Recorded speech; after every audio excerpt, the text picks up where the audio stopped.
The following program is intended for mature audiences. A democratic republic of sports. The Sportsocracy with ESPN Asheville hosts Tank Spencer and Jeremy Greene.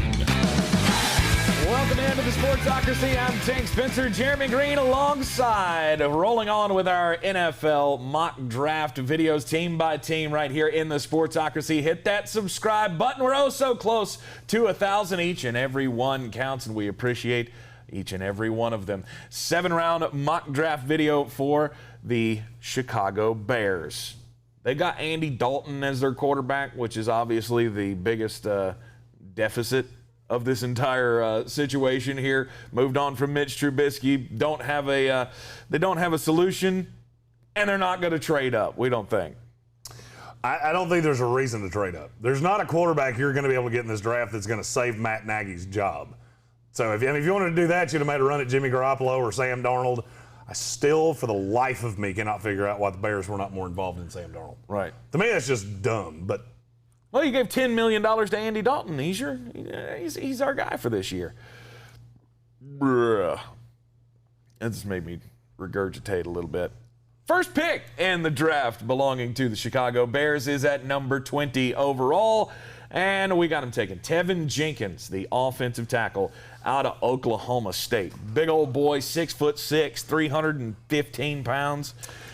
He's an older kid. You know, that makes me a little nervous. He'll be 23 on today. No, draft today. Day.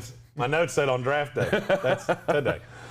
He's not super athletic, but he is grown man strength. I think he's a right tackle in the NFL. I think he could develop into a left tackle, but it would take time.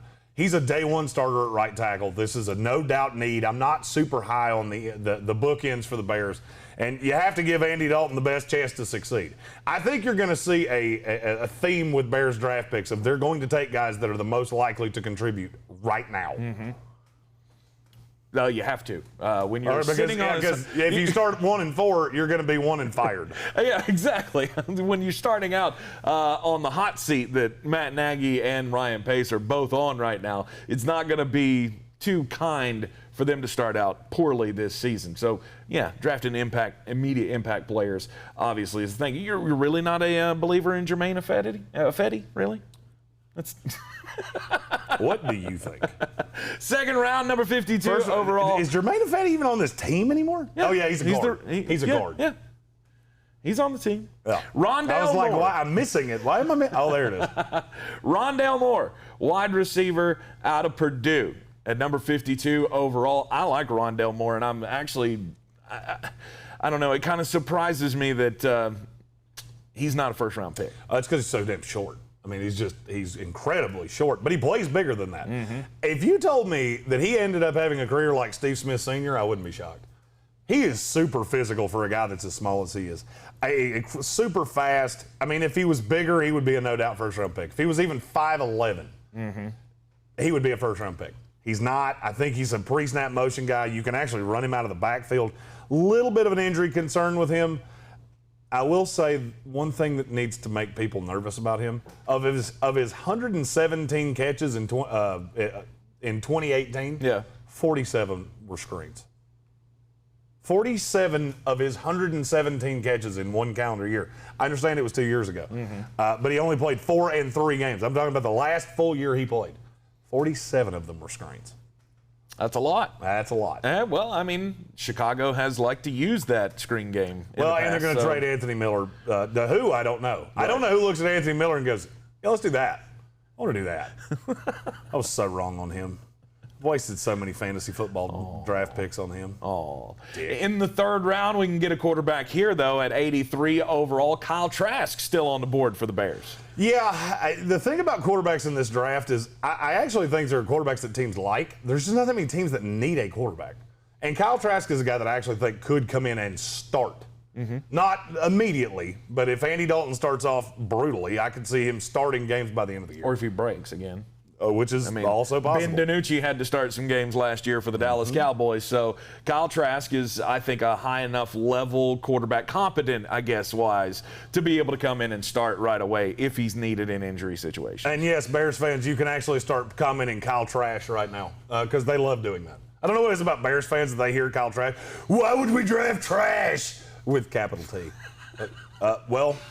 Because your current starting quarterbacks are the weird little redheaded kid and Napoleon Dynamite. That's why you would do that. Trash is an upgrade from sewer water, just so you're aware. The red pea shooter.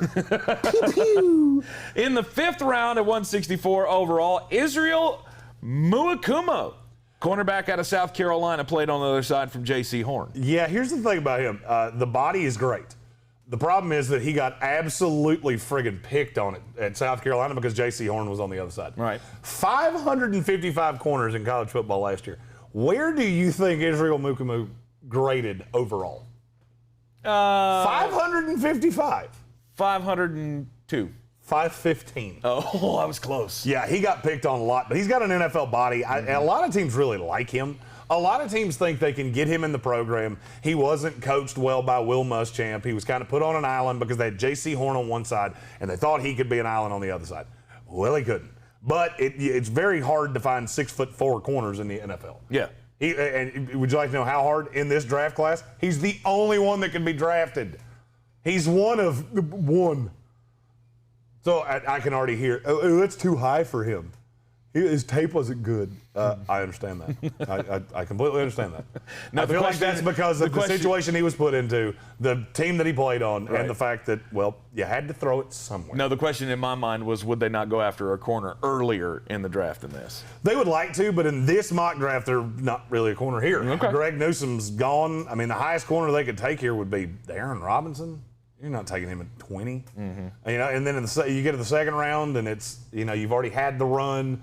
The Bears are one of those teams in this draft that they get kind of screwed because the runs keep happening right in front of them. Okay.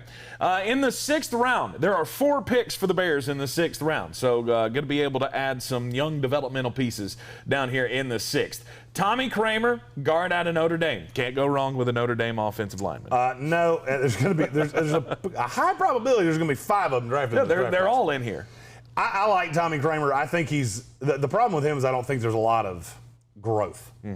He is what he is, and to me, he's pretty much a depth piece. I could see him developing into a starter in this league, or being a starter. I shouldn't say developing, because like I said, I think he is what he is. He's pretty much average at everything, but he's built well, and you never know. I could be wrong. There could be some deep-seated development that's going to happen in him, and he turns into one of the best guards in this class. I have nothing negative to say about him. I just think he's reached his ceiling. You're getting what you get.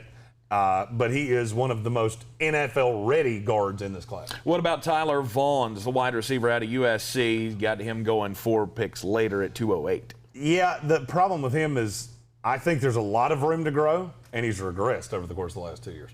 Basketball player build, you know, one of the how many receivers have we said in this draft? Well, he can only play in the slot. A lot of them. Yeah, Tyler Vaughn's the exact opposite. He can only play on the outside. He can't play in the slot. He's not super fast, and he's a little skinny. Press cover corners are going to mess with him early, but I think he can grow out of it. I have a notoriously bad track or good track record gauging USC talent, except for quarterbacks that play for my team. Outside of that, I'm pretty good with USC, and I cannot stand Clay Helton. And I just feel like I feel like there's a lot of players on that team that have not gotten the substantial level of coaching that they should, that they could come to the NFL, get coached up, and wind up being serviceable pieces in the NFL. These last 2 picks are these dart throws at just trying to get some depth on that defensive front? No, in all reality, both times they come up, it's the best player left on the board. Okay, O'Brien Goodson, the defensive tackle out of Memphis. Some of the best tape you'll see from an interior lineman in this class. What I said about Mukumu, O'Brien Goodson's the exact opposite. 457 graded interior defensive lineman last year. He was 14th in the country. Damn. I mean, the tape on him is fantastic. The problem is he's little. And I'm not sure. He could end up being an end in a 3-4. That's how I think this will go. All right. And that's why they would take the dart throw, and that's why defensive tackle is a little misleading when you look at it here. Because I think he's an end in a 3-4. And the next pick, I believe, is a nose tackle. A true nose tackle. Quentin Bohanna out of UK. I've said this a lot. What is the one thing I cannot teach you to be? Big. And he's a house. Be a house. Yeah, Quentin Bohanna is a house. 6'4", 360. And the biggest problem with him on tape is that he does play upright, and the biggest thing is that his body is just not right. Mm-hmm. There's a lot of bad weight, and it's very obvious. He needs to get into, and I've said this about every Kentucky player in this draft except one. He needs to get into a big boy strength and conditioning program. And I think with the Bears that could happen, and this is a guy that some of the tape on him is tremendous. I'm just afraid he's never going to be a full-time guy. I could see him being a run-clogging nose tackle in a 3-4 that cedes to a power pass rush guy on third down. Follow each and every pick of the NFL Draft live with us here in the Wicked Weed studio. Tonight at 7 o'clock, it all gets going. We are going to be live all 3 days of the draft as well. So rounds 1 through 7, we'll just be hanging out, drinking some beers, talking some football. It's going to be a whole lot of fun. Be sure to join us in the comments. Hit that subscribe button so you can get all of our videos, 7-round mock drafts, team by team, available now in the Sportsocracy. I'm Tank Spencer. He's Jeremy Greene. Yeah. We'll see you tonight.